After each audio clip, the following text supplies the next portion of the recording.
अंगणात अडगळ होते म्हणून झाडाची एक एक फांदी मी तोडायला लागलो.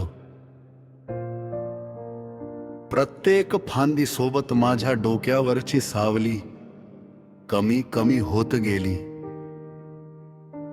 अन उन्हाच्या चटक्याने माझं अंग होरपळायला लागलं. एक एक करून नामशेष व्हायला लागलीत. कलदार माणसांची आशय संपन्न सृजन बीजे ग्लोबल विलेज मध्ये उगवलीत हाय फाय कल्चरची संकरित रोपटी. सीडलेस, बोनलेस, वांझोट्या संस्कृतीचे अनोरस कोंब रो पाहत आहेत आपली मस्तवाल मुळे. भुसभुशीत जमिनीच्या हवालदित गर्भाशयात माझ्या अस्तित्वाची भोवळ भिंगरी सांभाळते तोल उन्मळून पडणाऱ्या आशय सूत्रातील औदुंबरी अवगुंठणावर.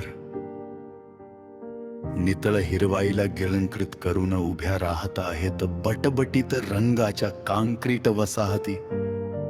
चकचकीत कुंड्यामधून एअर कंडिशनरच्या गारव्यात झुलत आहेत.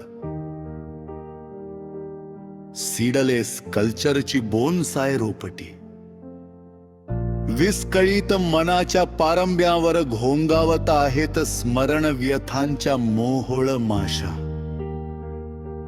कुठे नेणार ठाऊक नाही हा स्किझोफ्रेनिया.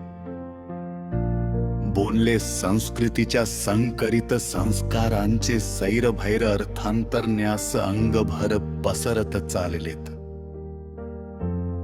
आणि सायबर मिठीचा अजस्त्र अजगरी विळखा काळ वंडलेल्या क्षितिजाच्या परिघावर आवळतोय फास.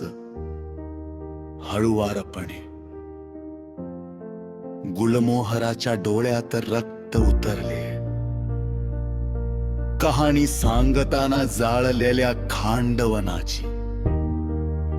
म्हणूनच मी बनवणार आहे एक अमर्याद जंगल, घरात, मनात, शब्दात आणि अंगणात सुद्धा. नकळत केलेल्या पापाचं प्रायचित्त म्हणून. आणि हो, थोडीशी अडगळ व्हावी म्हणून. हवी हवीशी